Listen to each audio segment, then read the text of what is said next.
ओम श्री गणेशाय नमः। श्री शिव महापुराणे सप्तमयां वायव्य संहितायां अथ द्वात्रिंशोऽध्याय। हिंदी अनुवाद। उपमन्यु ने कहा, हे श्री कृष्ण, ये तुमसे दोनों लोकों में सिद्धि देने वाले स्तोत्र पाठ रूपी कर्म कहा है। स्तोत्र का पाठ जप तप ध्यान रूपी क्रियाओं का समूह है। अब शैव संप्रदाय वालों को इसी लोक में फल देने वाले पूजा होम जप ध्यान तप दान युक्त महान कर्म को कहते हैं। उसमें पहले मंत्रार्थ को जाने वाला मंत्र को सिद्ध करे। जो देखकर सिद्ध किया मंत्र होता है वही फल देता है, अन्यथा नहीं। सिद्ध मंत्र भी किसी बलवान अदृष्ट से प्रभावित हो जाता है तो वह फलदायक नहीं होता। अंत विद्वान सहसा उसका प्रयोग ना करे। उस प्रतिबंध का निराकरण शकुन आदि देखकर करना चाहिए। जो मनुष्य ज्ञानवश इस लोक में फलदायक कर्म को अनुचित रूप से करता है उसे फल प्राप्ति ना होकर उपहास का पात्र बनना पड़ता है। फल प्राप्ति में कभी अविश्वास ना करें। विश्वास रहित किया हुआ कर्म फलदायक नहीं होता है। कर्म के निष्फल होने में देव का अपराध नहीं होता। विधि पूर्वक कर्म करने वाले को यही फल प्राप्ति होती है। साधक सिद्ध मंत्र जिसने सब बंधन समाप्त कर लिए हैं, विश्वासी श्रद्धा वाला पुरुष कर्म करके उसे के फल को प्राप्त करता है, अथवा उस फल को पाने के लिए ब्रह्मचार्य धारण करें, रात में हविष्य पदार्थ दूध या फलों का सेवन करें, हिंसा आदि कर्म जिनका निषेध किया गया है उन्हें मन से भी ना करें, सदा भस्म तथा सुंदर वेश धारण करें। इस प्रकार सदाचार युक्त होकर अपने अनुकूल शुभ दिन में पहले कहे गए शुभ लक्षण युक्त स्थान में फूल माला से शोभित एक हाथ में के बराबर चौकोर भूमि को गोबर से लीप कर वहां स्वरूप चमकीले 2 कमल के चित्र बनाए। वे कमल शुद्ध सुवर्ण के 8 पत्तों और केसर सहित हों, बीच में पराग हो और वे सभी रत्नों से सुशोभित हों। फूल के आकार जैसा ही उसका नाल हो। उन पुष्पों के वैसे ही विधि पूर्वक कंद बनाए जाएं। उसमें अनिमा आदि सिद्धियों को मन से संकल्पित कर रतन सुवर्ण या स्फटिक के लिंग को वेदी के सहित यतन से स्थापित कर उस लिंग में देव का पार्वती तथा गणों सहित आवाहन करें। उसमें माहेश्वरी देवी की कल्पना करें जो मूर्तिमान शिव की प्रतिमूर्ति है। 4 भुजा 4 मुख सभी आभूषणों से भूषित, व्याघ्र चरम धारण की हुई, कुछ हंसती हुई, वरदायक अभय हाथ से मुक्त, मृगंटक धारण की हुई, अथवा भक्त अपनी रुचि के अनुसार अष्टभुजा देवी का ध्यान करे। तब त्रिशूल परशु खड्ग व्रज दाहिनी हाथ में और बाएं हाथ में पाश अकुंज खेट नाग धारण किए, बाल सूर्य के समान कांति वाली, प्रत्येक मुख में 3 नेत्र। उसका पूर्व मुख सौम्य तथा अपने आकार के सदृश है। दाहिना नील मेघ के सदृश भयावह, उत्तर की ओर का मुख मूंगा के आकार का, काले बालों से सुशोभित। पिछला मुख पूर्ण चंद्र जैसा सौम्य, चंद्र कला युक्त। उनकी गोद में बैठी हुई माहेश्वरी अपरा शक्ति है। महालक्ष्मी नाम से प्रसिद्ध श्यामा, सबके मन को हरने वाली। इस प्रकार की मूर्ति बनाकर संकल्पित कर परम कारण मूर्तिमान शिव जी का आवाहन कर उन्हें स्नान कराने के लिए कपिला गाय का पंचगव्य तैयार करे। उसी का पंचामृत बनाए, पूर्ण बीज मंत्रों से उसे अभिमंत्रित करे। उसके आगे रतन चूर्ण आदि से अलंकृत मंडल बनाए। कर्णिका के ईशान में कलश स्थापन कर सद्योजात आदि मूर्तियों के कलशों को उसके चारों ओर रखे। फिर विदेश के 8 कलशों को पूर्व आदि के क्रम से तीर्थों के जल से भरकर सूत्र से लपेट दें। मंत्र तथा विधान पूर्वक उस कलश में पवित्र द्रव्यों को डालकर वस्त्र आदि से उसे चारों ओर ढक दें। सब जगह उस मंत्र के अनुसार द्रव्य डाले। शिव के स्नान के समय सभी शंख आदि वाद्यों को बजाएं। पंचगव्य आदि से परमेश्वर को स्नान कराएं। फिर कुशोदक सर्वनोदक तथा रत्नोदक आदि से स्नान कराएं। फिर गंध पुष्प आदि से मंत्र पूर्वक क्रम से परमेश्वर को क्रमश स्नान कराएं। गंध पुष्प दीपक आदि से पूजा कर्म करे। 11 पल से कम का उपटन द्रव्य नहीं होना चाहिए। 4 तोला का 1 पल होता है। सुवर्ण रतन पुष्प उत्तम और सुगंधित नील कमल आदि अनेक वर्ण के कमल, अनेक बिल्व पत्र, लाल सफेद कमल शिव जी के लिए, कृष्णा गुरु की धूप कपूर घी गुगलू सहित कपिला गाय के घी में भिगाई हुई बत्तियां या कपूर, पंच ब्रह्मा षडंग पूजा के आवरण, दूध से तैयार किया हुआ नैवेद्य, गुड़ घी का महाचरु तथा लाल कमल आदि से सुगंधित जल, 5 सुगंधियों से युक्त तांबूल, रतन जटित अनेक भूषण, रंग बिरंगे सूक्ष्म दर्शनीय एवं नए वस्त्र गाने बजाने के साथ देने चाहिए। मूल मंत्र का 1 लाख जप करना चाहिए। एक बार की पूजा हीन होती है और 3 बार की उत्तम होती है। 10 संख्या का होम हीन होता है। प्रत्येक द्रव्य का होम 100 से अधिक करें। मारन तथा उच्चाटन आदि में घोर रूप शिव का ध्यान करें। शांतिक तथा पौष्टिक कार्यों के लिए शिवलिंग में, शिवाग्नि में, अन्य प्रतिमाओं में सौम्य मंत्र से शिव का ध्यान करें। मारन आदि कार्यों में लोहे के शुक्र स्रुवा बनाने चाहिए। इसके अतिरिक्त शांतिक आदि कार्यों में सोने के बनवाएं। मधु, घृत, गाय का दूध और दूध से, घी सहित चरु से या केवल दूध से मृत्यु से विजय पाने के लिए हवन करें। रोग शांति के लिए तिलों, घी, दूध से या केवल कमल पुष्पों से हवन करें। समृद्धि की इच्छा वाला महादरिद्रा की शांति के लिए और किसी को वश करने का इच्छुक घी सहित जाति पुष्पों का हवन करें। ब्राह्मण घी तथा कनेर के फूलों से हवन कर आकर्षण करे। तेल से उच्चाटन करे। मधु से स्तंभन, सरसों से स्तंभन, लहसुन से पातन, गधा तथा ऊंट की रक्त से ताड़न, तिल युक्त रोहिड़ा के बीजों से मारन तथा उच्चाटन करें। कलिहारी के बीजों के तेल से हवन कर परस्पर द्वेष कराएं। रोहिड़ा के बीज से बंधन और सेना का स्तंभन कराएं। लाल सरसों युक्त सभी द्रव्यों से हवन करें। हाथ से निकले तेल से अभिचार कर्म में हवन करें। कुटकी के तुषों और बिनौलों से हवन करें। अभिचार कर्म में सरसों के तेल से मिले हुए द्रव्यों का हवन करें। दूध का हवन करने से ज्वर शांत होता है और सौभाग्य फल मिलता है। मधु, दही, घी युक्त द्रव्य के होम से अथवा दूध तथा चावल या केवल चरु के होम से सर्व सिद्धि होती है। शांति और पुष्टि के लिए 7 समिधाओं से होम करें। विशेष द्रव्यों के होम से वशीकरण तथा आकर्षण होता है। बिल्व पत्रों का हवन वशीकरण, आकर्षण, लक्ष्मीप्रद तथा शत्रु विजय प्रद कारक होता है। शांति कार्य में पलाश, खदिर आदि की समिधा ले। क्रूरता में कनेर और मदार की, विग्रह में की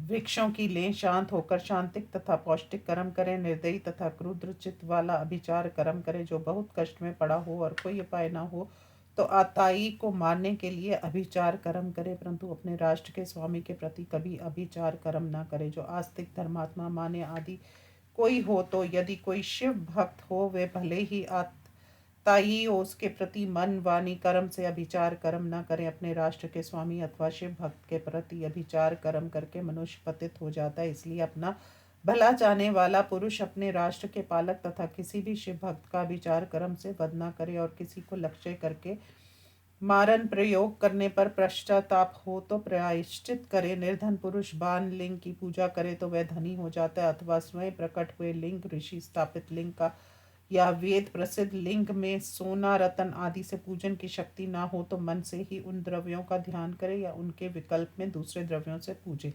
किसी अंश में असमर्थ और किसी अंश में समर्थ हो तो वे भी अपनी शक्ति के अनुसार करने से फल पा जाता है। जिस कर्म के करने पर उसका फल ना दिखे उसे 2-3 बार करने से फल दिखाई देता है। जो उत्तम द्रव्य सुवर्ण, रतन आदि पूजा में चढ़ाया हो वे सब गुरु को देकर फिर अलग से दक्षिणा भी दें। यदि गुरु ना चाहता हो तो उसे शिव जी को अर्पित कर दें अथवा शिव भक्तों को दें और किसी को ना दे। जो गुरु आदि के बिना स्वयं कर्म करें वे भी ऐसे ही करें, उस द्रव्य को स्वयं ना ले। जो मूर्ख व्यक्ति लोभ से उस द्रव्य को स्वयं ले लेता है वह इच्छित फल को नहीं पाता, इसमें संदेह नहीं। जो उस पूजे हुए लिंग को तथा उस पर चढ़ाए हुए द्रव्य को स्वयं लेता हो या ना लेता हो किंतु उसका पूजन वह तथा दूसरा उपासक भी कर सकता है। जो कष्ट रहित इस कर्म का प्रतिदिन अनुष्ठान करता है उसे इस कर्म का फल मिलता है, इससे बढ़कर और क्या है।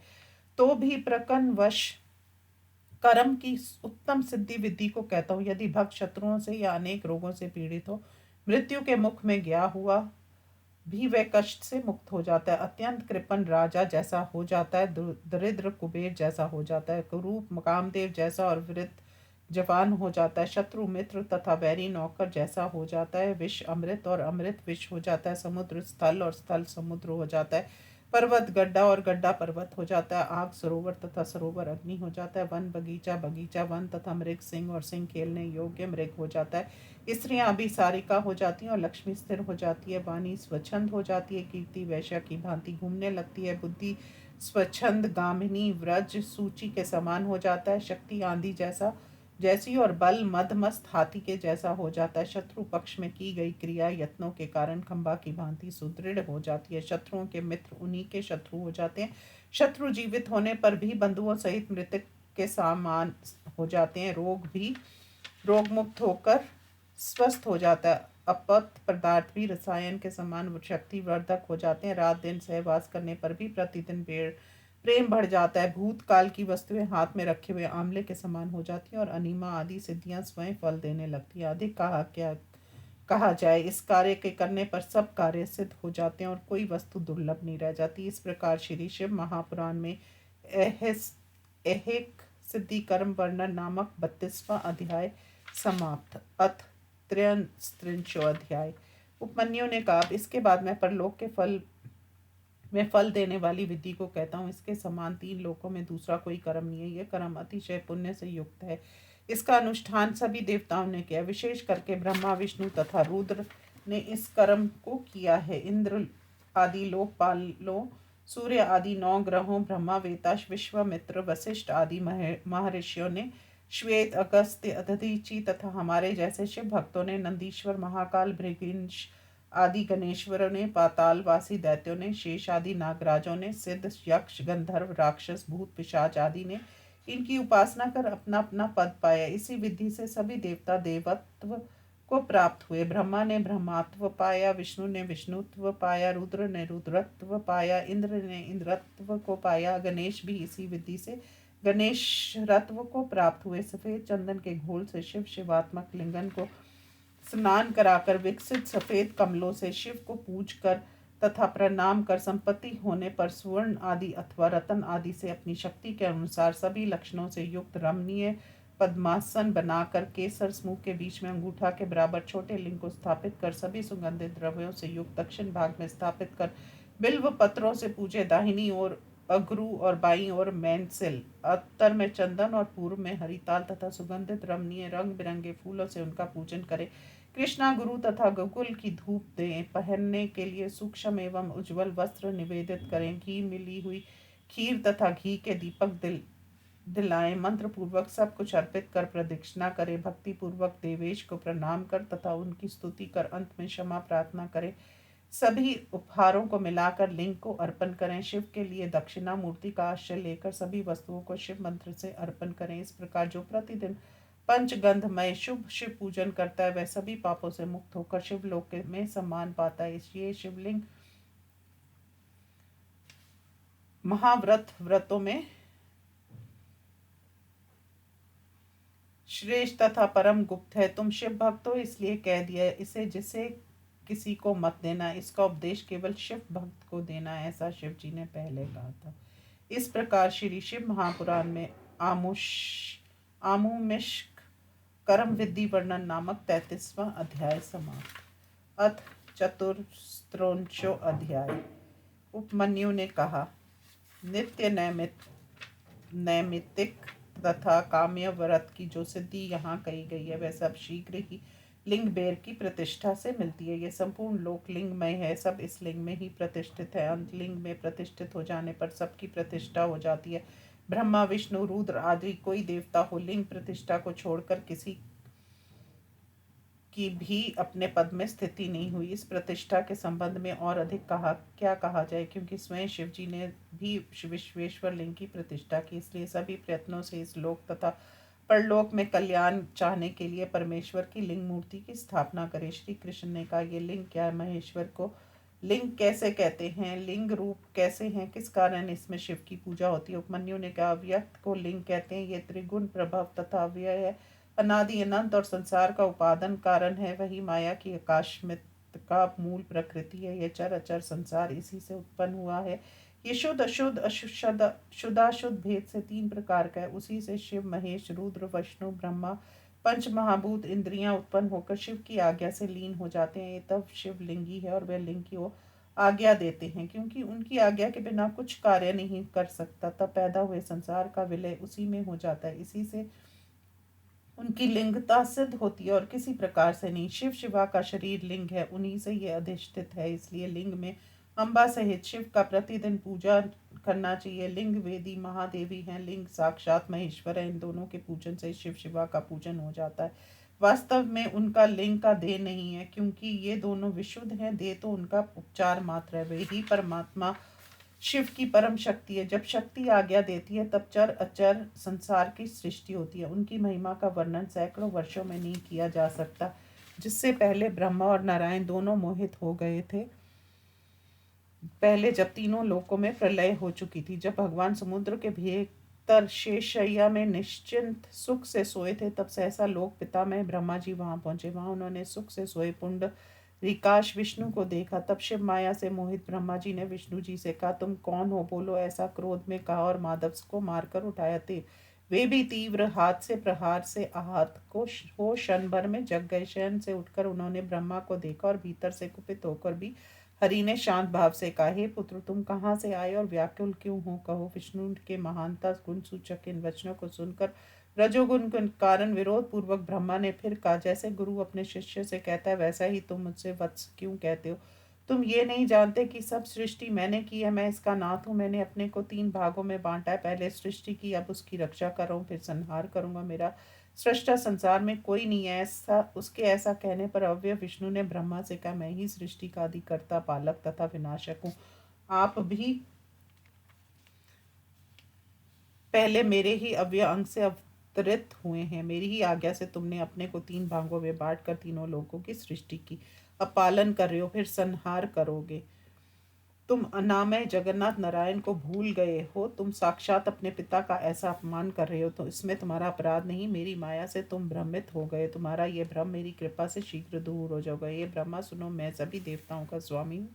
मेरे समान ऐश्वर्य वाली करता भरता हरता कोई नहीं है। इस प्रकार ब्रह्मा विष्णु का परस्पर विवाद हुआ। फिर भयानक रोमांचकारी महायुद्ध हुआ। रजोगुण से उत्पन्न वैर के कारण दोनों ने एक दूसरे को मुट्ठियों से खूब मारा। उनके घमंड को नष्ट करने और देवताओं को बताने के लिए उन दोनों के बीच में, जो हजारों ज्वामालाओं से युक्त असीम और उपमा रहित एक अद्भुत शिवलिंग का आविर्भाव हुआ था, जो क्षय वृद्धि तथा आदि मध्य अंत से रहित, उसकी हजारों ज्वालाओं से ब्रह्मा विष्णु मोहित हो गए। युद्ध छोड़कर वे दोनों ये क्या है ये सोचने लगे। जब वे दोनों उसकी यथार्थता नहीं समझ सके, तब उसके आदि अंत की परीक्षा करने लगे। तब हंस की आकृति के ब्रह्मांड दोनों और पंख युक्त होकर मन तथा वायु के वेग से ऊपर की ओर गए। विश्वात्मा नारायण भी अपनी लीला से अंजन पर्वत के सदृश महावराह का रूप धारण कर पताल हो गए। इस प्रकार 1000 वर्षों तक विष्णु नीचे को चले गए और वे उस लिंग का अंत नहीं पा सके। उतने ही समय तक ब्रह्मा उसका अंत जानने की इच्छा से ऊपर को गए। उसका अंत न देखकर थक कर वे नीचे चले आए। उसी प्रकार भगवान विष्णु भी थक कर चौंधिया हुई दृष्टि से बड़े कष्ट से शीघ्र ऊपर आए। वे दोनों आकर एक दूसरे को मुस्कुरा कर देखने लगे। शिव जी की माया से मोहित होकर उचित अनुचित भूल गए। कभी पीछे बगल में तथा आगे वे दोनों खड़े होते रहे। प्रणाम करके ये क्या है, ऐसा उस समय वे सोचने लगे। इस प्रकार श्री शिव महापुराण में हरि विधि मोह वर्णन नामक 34वां अध्याय समाप्त। ओम नमः शिवाय।